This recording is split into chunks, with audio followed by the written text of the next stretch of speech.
Chains by Lori Halse Anderson.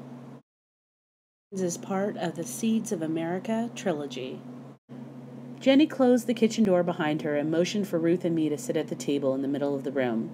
A cauldron of stew hung above the fire in the hearth, and 2 fresh pies were cooling by the window. "Eat first," she said, "then talk." She cut us slices of brown bread and ham and poured us both big mugs of cider. Ruth gulped hers down quick and held out her mug for more. Jenny smiled and refilled it. I made short work of the food, keeping one eye on the door in case Mr. Robert walked in. The back door to the kitchen was wide open to let in the breeze. Should I grab Ruth's hand and try to escape? Jenny read my mind. No sense in running. She shook her head from side to side. "He'll find you right away."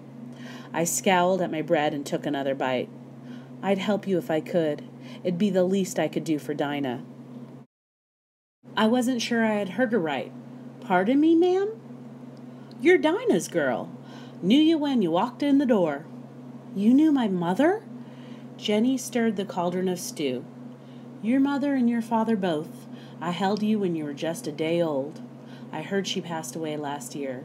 My condolences." She cut 2 pieces from the apple pie and gave them to Ruth and me. "I was indentured when I was your age. Old Mr. Malbone had 5 of us from Ireland, along with near 30 slaves. Worked us all just as hard, but after 7 years, I could walk away, thank the Lord. Dinah was real friendly to me when I first got there, helped me get used to a new place, and helped ordering me around." "I thought I knew you," I said. She smiled warmly and snatched a piece of apple pie from the pie plate. "You always were the best rememberer I ever saw. We used to make a game of it. Tell you a line to memorize or a song. Didn't matter how much time passed, you'd have the whole thing in your mouth. Made your parents proud."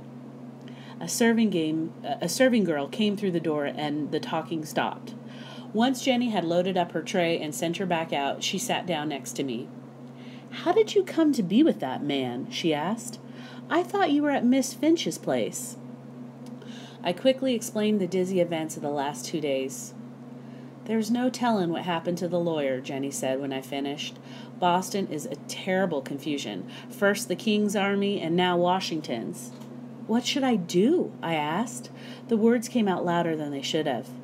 Jenny gently covered my mouth with her hand. "Shh," she warned. "You got to use your head." I grabbed her hand. "Could you take us? Please? You knew Mama." She slowly pulled her hand from mine, shaking her head. "I'm sorry, Isabel. I dare not."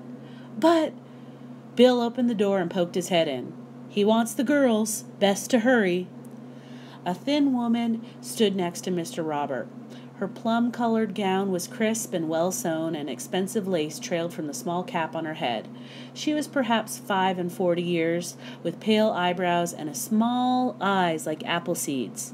A fading yellow bruise circled her right wrist like a bracelet. She looked us over quickly. "Sisters?" "2 for the price of 1, Mr. Robert said. Hardest working girls you'll ever own." "What's wrong with them?" the woman asked bluntly. "Why such a cheap price?"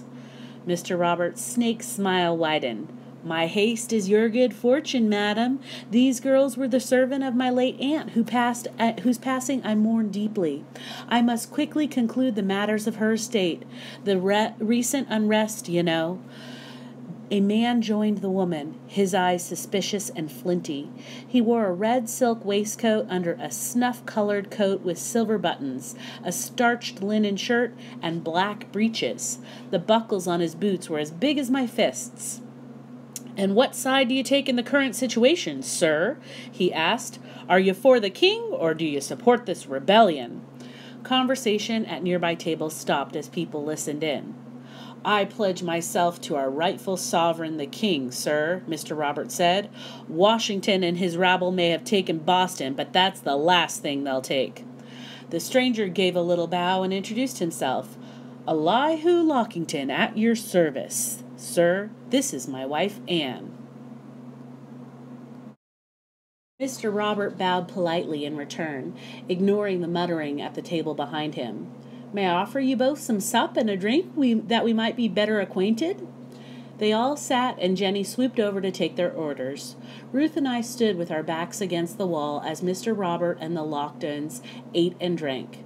I watched them close. The husband was a head taller and twice the girth of most men. His shoulders rounded forward, and his neck seemed to pain him, for he often reached up to rub it. He said he was a merchant with business in Boston, New York, and Charleston, and complained about how much the Boston uprising cost him. His missus sipped Jenny's chowder, shuddered at the taste, and reached for her mug of small beer. She stole glances at us from time to time. I could not figure what kind of mistress she would be. In truth, I was struggling to think straight.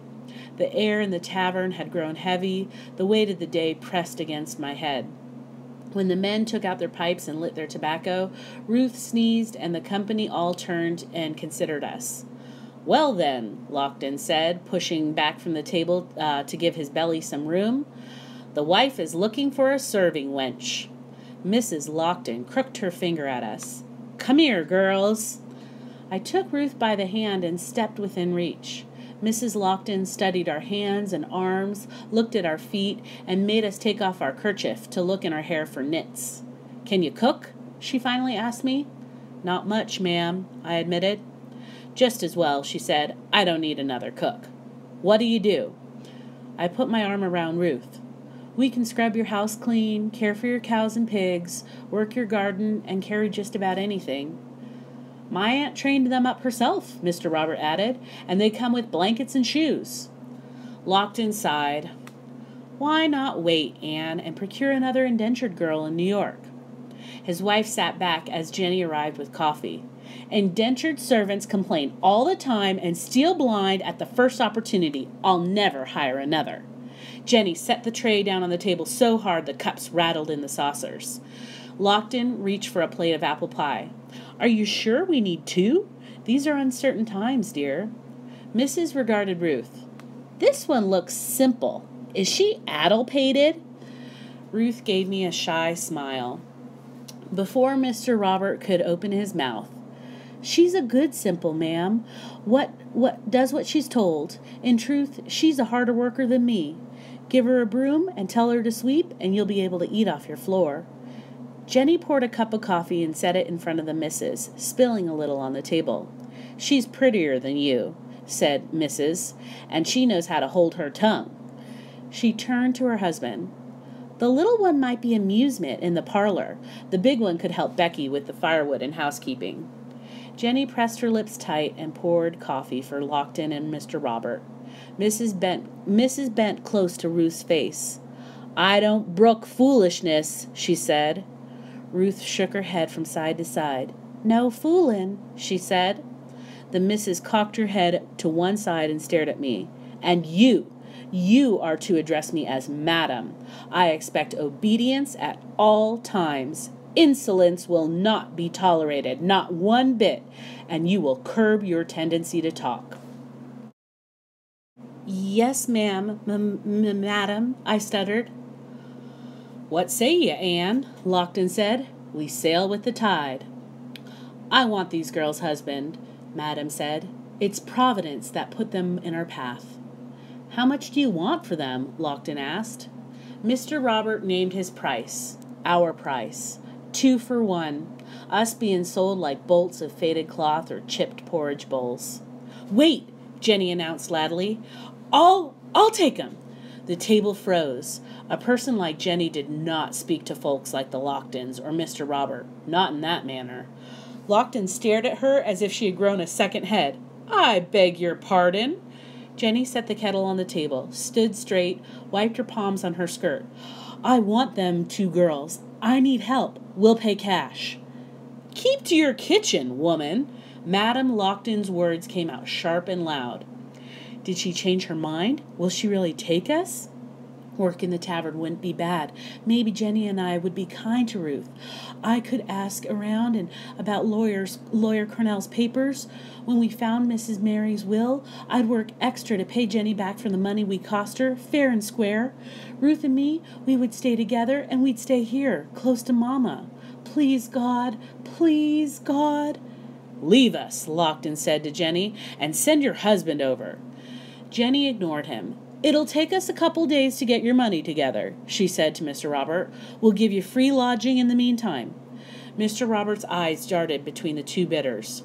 Ruth yawned. I crossed my fingers behind my back. "Please, God, please, God, please, God, please." Madame Lockton flicked crumbs on the floor with her handkerchief. "Dear husband," she said, "these girls are a bargain at double the price.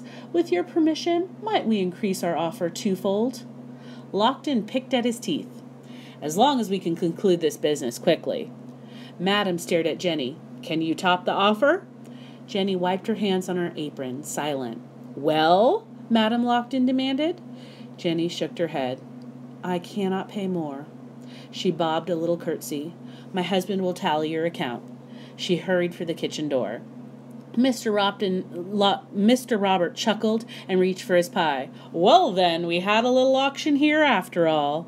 "Such impudence is disturbing," Lockton said. "This is why we need the king's soldiers to return."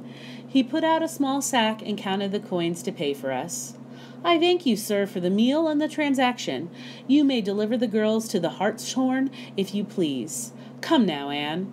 Madame Lockton stood, and the men stood with her. "Good day to you, sir." "Safe voyage, ma'am," Mr. Robert replied. As the Locktons made their way through the crowded room, Mr. Robert dropped the heavy coins into the worn velvet bag. The thudding sound they made as they fell to the bottom reminded me of the clods of dirt raining down on a fresh coffin. Ruth put her arms around my waist and leaned against me.